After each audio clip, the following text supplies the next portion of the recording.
Hello and welcome to the Album Man, and today I'm going to be doing a review of Magnum's latest album on the 13th day.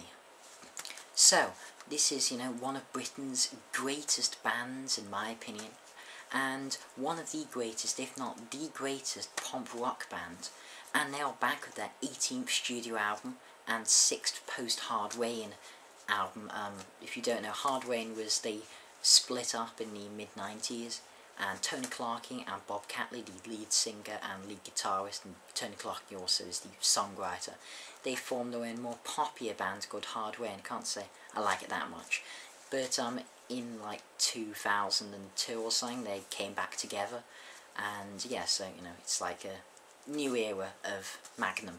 So especially 2009's albums I love of theirs, Into the Valley of the Moon King, which controversially is my favourite of their albums. I honestly think it's the best album they've ever made. And I was disappointed by 2011's The Visitation. I have to say, the tour for that album was phenomenal, absolutely phenomenal. But the actual album itself was not one of their strongest, to be honest. Not that it was bad, it's just, none of their post-Hard Rain stuff has been bad. It's just that it wasn't their best. So are Magnum back at their best, or are they slowly going downhill? Well, on the 13th day it starts with All the Dreamers. And this song starts out with a long intro, well, not too long, it's, Magnum, but it's a 7-minute song, so a long intro lasts about 1.5 minutes or something before the main song comes in. And this intro really sets the tone for the rest of the album, and immediately reminds me of Into the Valley of the Moon King, because that starts with a song actually called Intro. And then the overdriven power chord riff of the phenomenal Tony Clarkey comes in, and the heavy driving riff like that, it's going to be a bloody good song and album, and you certainly aren't disappointed. As when Bob Catley's immaculate voice comes in with the belting chorus, you cannot help but be in awe of a band as old as this, not saying they're that old, but they are from the late 70s, can still deliver a song with the same passion as they did on Kingdom of Madness. When you have younger bands who seem to lose their passion for music after only a few albums. All the Dreamers is an absolutely wonderful start to this album. It's just what you want to open a new Magnum album, it really is. And I hope they start the set list of this song and they open with it. That would be fantastic. Absolutely stunning. So, after something like All the Dreamers, you wonder how they can possibly keep up that standard with the next song, or, But the next song, Blood Red Laughter, this song not only keeps up the standard, but it raises the bars, higher. And it starts in a very typical way for Magnum, with a great guitar riff from Clarkey, some beautiful piano from Stanley, and a bass riff you could sing along to with the delightful vocals of Bob Catley like a cherry on top. And you then get the magnificent soaring chorus of this song, which is so catchy, stay in your head for days. And as you think the song has peaked, Mr. Clarkey comes in with a solo to die for that beats the efforts of most of the guitarists on Rolling Stone magazine's horrendous top 100 guitarists. It's a magnificent, magnificent song. Just so good. Now we come to Didn't Like You Anyway, which starts with some more fantastic keyboards and more of Clarkey's magic guitar over the top. And this song has a really nice groove and beat to it. And it's, it's just what Magnum does best. Big, catchy choruses that should be #1 singles in, well, in my world they would be. And, people say they like modern pop because it has, catchy choruses. Well, to them I say, listen to some Magnum, because their choruses are 50 times as catchy and awesome. And it simply is stunning.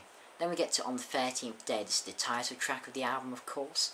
And this track starts slowly with some nice synth before Clarkey plays a lovely little melody, and then it gets to that big driving riff, and the production on this album is fantastic, really good production. Magnum always have a high production value, and they certainly don't let down here.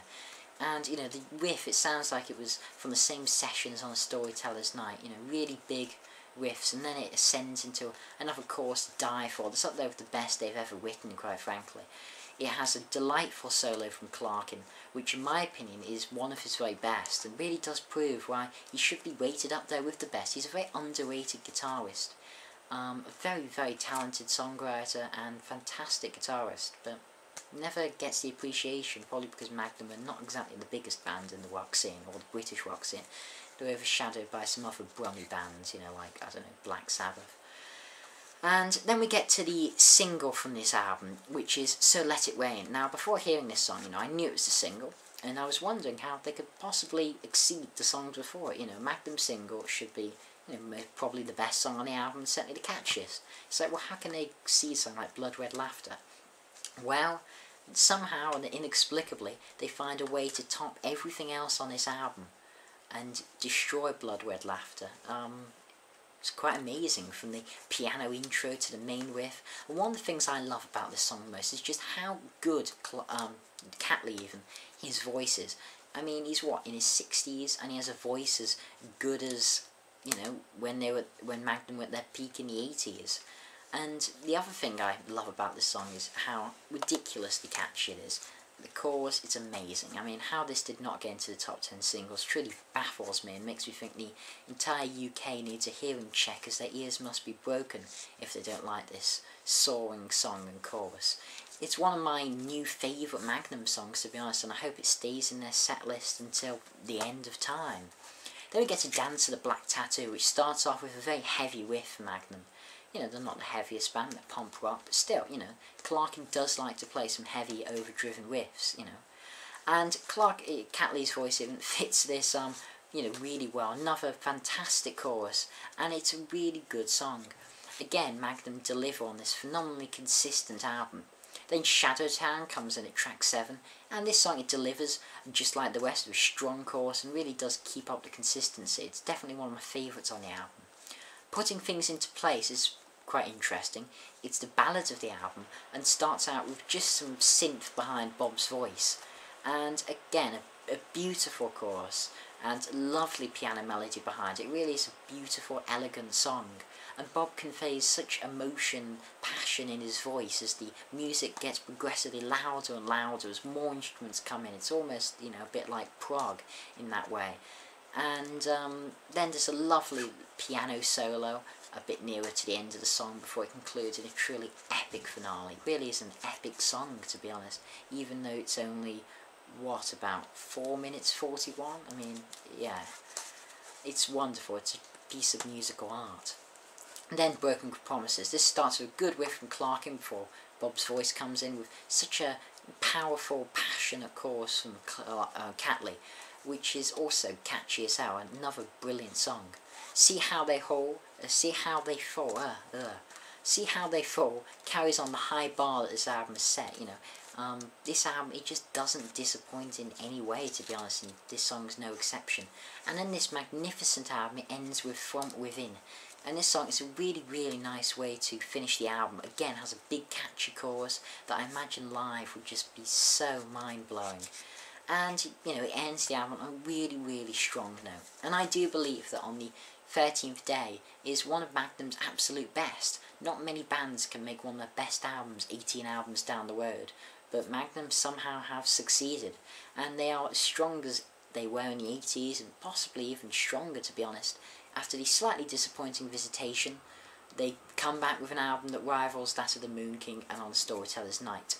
No choice but to give this album a 9.5 out of 10. It's a superb album and a surefire contender for Album of the Year. So, this has been the Album Man. Thanks for watching, comment, rate, subscribe, and as usual, long live rock and roll.